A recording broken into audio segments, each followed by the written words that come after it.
ಶಾಸಕನ ಮಗನಿಂದ ಹೊಸನಗರದಲ್ಲಿ rowdyism ನಡೆಸಲಾಗಿದೆ. ಮಾಜಿ ಶಾಸಕ ಸ್ವಾಮಿರಾವ್ ಪುತ್ರ ಸುರೇಶ್ ಮೇಲೆ ಇದೀಗ ಎಫ್ಐಆರ್ ಆಗಿದೆ. ಎಫ್ಐಆರ್ ಆಗಿ 3 ದಿನ ಆದರೂ ಕೂಡ ಯಾಕೆ ಕ್ರಮ ಕೈಗೊಂಡಿಲ್ಲ? ಪ್ರಭಾವಿ ವ್ಯಕ್ತಿ ಅಂತ ಇನ್ನೂ ಕ್ರಮ ಕೈಗೊಂಡಿಲ್ವಾ?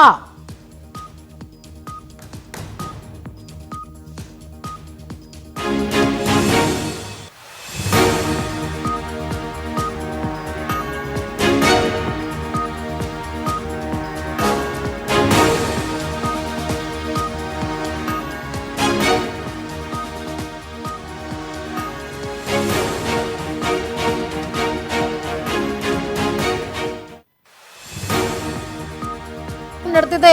ಮಾಜಿ ಶಾಸಕ ಸ್ವಾಮಿರಾವ್ ಪುತ್ರ ಸುರೇಶ್ ಮೇಲೆ ಎಫ್ಐಆರ್ ಆಗಿದೆ. ಎಫ್ಐಆರ್ ಆಗಿ 3 ದಿನ ಆದರೂ ಕೂಡ ಕ್ರಮ ಕೈಗೊಂಡಿಲ್ಲ. ಪ್ರಭಾವಿ ವ್ಯಕ್ತಿ ಅಂತ ಇನ್ನೂ ಕ್ರಮ ಕೈಗೊಂಡಿಲ್ವಾ?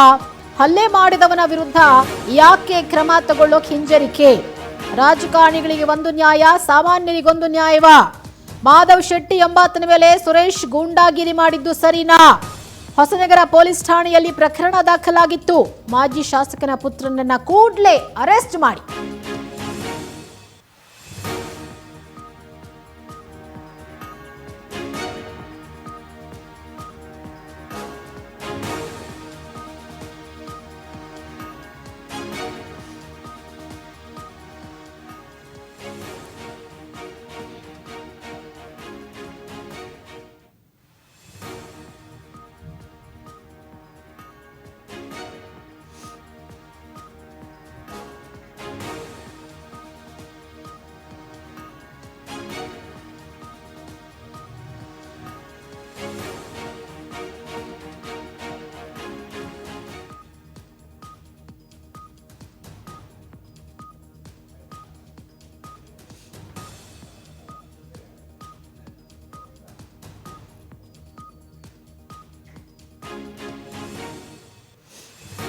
ಮಾಜಿ ಶಾಸಕನ ಮಗನಿಂದ ಹೊಸನಗರದಲ್ಲಿ ರೌಡಿಸಂ ನಡೆದಿದೆ.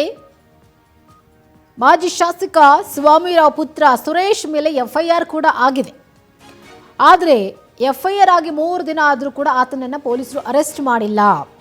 ಪ್ರಭಾವಿ ವ್ಯಕ್ತಿ ಅಂತ ಇನ್ನೂ ಕ್ರಮ ಕೈಗೊಂಡಿಲ್ವಾ ಅನ್ನುವಂಥ ಪ್ರಶ್ನೆ ಎದ್ದಿದೆ. ಹಲ್ಲೆ ಮಾಡಿದವನ ವಿರುದ್ಧ ಯಾಕೆ ಕ್ರಮ ತಗೊಂಡಿಲ್ಲ? ಮಾಧವ್ ಶೆಟ್ಟಿ ಎಂಬಾತನ ಮೇಲೆ ಸುರೇಶ್ ಗೂಂಡಾಗಿರಿ ಮಾಡಿದ್ದು ಸರಿನಾ? ಹೊಸನಗರ ಪೊಲೀಸ್ ಠಾಣೆಯಲ್ಲಿ ಕೇಸ್ ಆಗಿದೆ, ಎಫ್ಐಆರ್ ಆಗಿದೆ.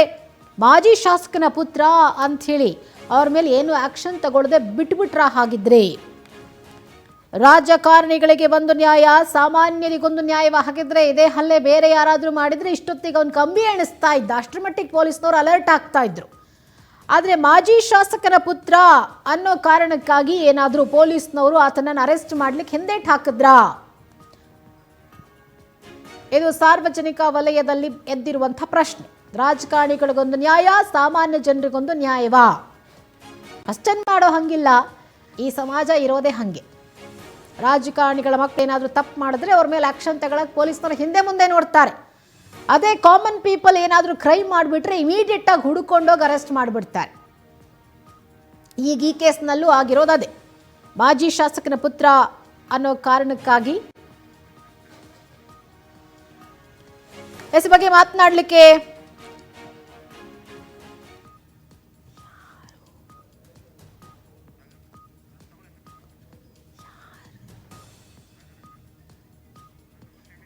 ಸರ್ ನಮಸ್ತೆ. ಹಲೋ ಸರ್ ನಮಸ್ತೆ.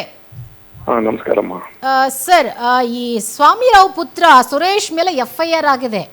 ಹಲ್ಲೆ ಮಾಡಿದ್ರು ಅನ್ನೋ ಕಾರಣಕ್ಕೆ ಎಫ್ಐಆರ್ ಆಗಿ 3 ದಿನ ಆಗಿದೆ. ಯಾಕೆ ಇನ್ನೂ ಅರೆಸ್ಟ್ ಆಗಿಲ್ಲ ಅಂತ? ಅರೆಸ್ಟ್ ಮಾಡಕ್ಕೆ ಹೇಳಮ್ಮ. ನಾನು ಪೊಲೀಸ್ ಅಲ್ಲಲ್ಲಮ್ಮ. ಅಲ್ಲ ಸರ್, ಅವರು ಪೊಲೀಸ್ನವ್ರಿಗೆ ಗೊತ್ತಾಗಿದೆ ತಪ್ಪಾಗಿ ಎಫ್ಐಆರ್ ಹಾಕಿದೀವಿ ಅಂತ ಹೇಳಿ. ಆದ್ರಿಂದ ಇರ್ಬೋದು. ಯಾಕಂದ್ರೆ ಅವತ್ತು ನಾನು ಅಮರಣ ಅಂತ ಉಪವಾಸ ಮಾಡ್ತಾ ಇದ್ದೆ. ಅವಾಗ ನನ್ನನ್ನು ಕಾಯೋದಕ್ಕೆ ನನ್ನ ಮಗ ಪಕ್ಕದಲ್ಲಿ ಮಲಗಿದ್ದ. ಯಾರೋ ಒಬ್ಬ ಕಿಡಿಗೇಡಿ ಬಂದು ಕಾರ್ ನಿಲ್ಸಿ ಗಲಾಟೆ ಮಾಡ್ದ. ಆಮೇಲೆ ಅವರು ನನ್ನನ್ನು ಕಾಯ್ತಾ ಇದ್ದವ್ರನ್ನೆಲ್ಲ ಅರೆಸ್ಟ್ ಮಾಡ್ಕೊಂಡು ಹೋದ್ರು. ಅಲ್ಲ ಸರ್, ಇದು ಯಾರ್ದು ತಪ್ಪು ಹಂಗಿದ್ರೆ ಅಂತ? ರಾತ್ರಿ 2 ಗಂಟೆಗೆ ನನ್ನ ಹತ್ರ ಬಂದು ಗಲಾಟೆ ಮಾಡಿದವ್ರ ತಪ್ಪೋ ಅಥವಾ ನನ್ನ ಕಾಯ್ತಾ ಇರ್ತಕ್ಕಂಥ ನನ್ನ ಮಗಂದು ಮತ್ತೆ ನನ್ನ ಜೊತೆಗಿರೋರು ತಪ್ಪು. ಈ ಮಾಧವ್ ಶೆಟ್ಟಿ ಯಾರು ಅವ್ರಿಗೆ ಏನ್ ಸಂಬಂಧ ಸರ್? ಯಾಕೆ ಅವ್ರ ಮೇಲೆ ಹಲ್ಲೆ ಮಾಡಿರೋದು? ಏನಕ್ಕೆ ಅವರೇ ಒಂದ್ ಗಲಾಟೆ ಮಾಡಿದ್ರಾ?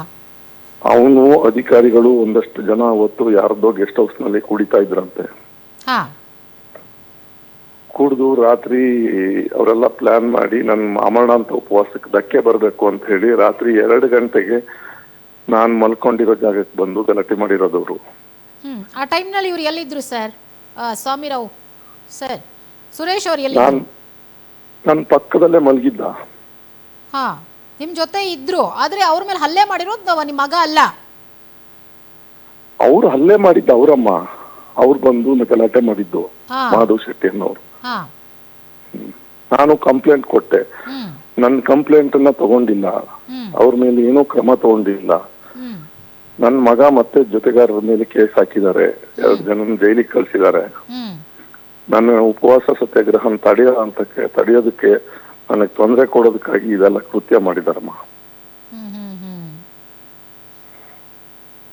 Okay sir, thank you sir, thank you.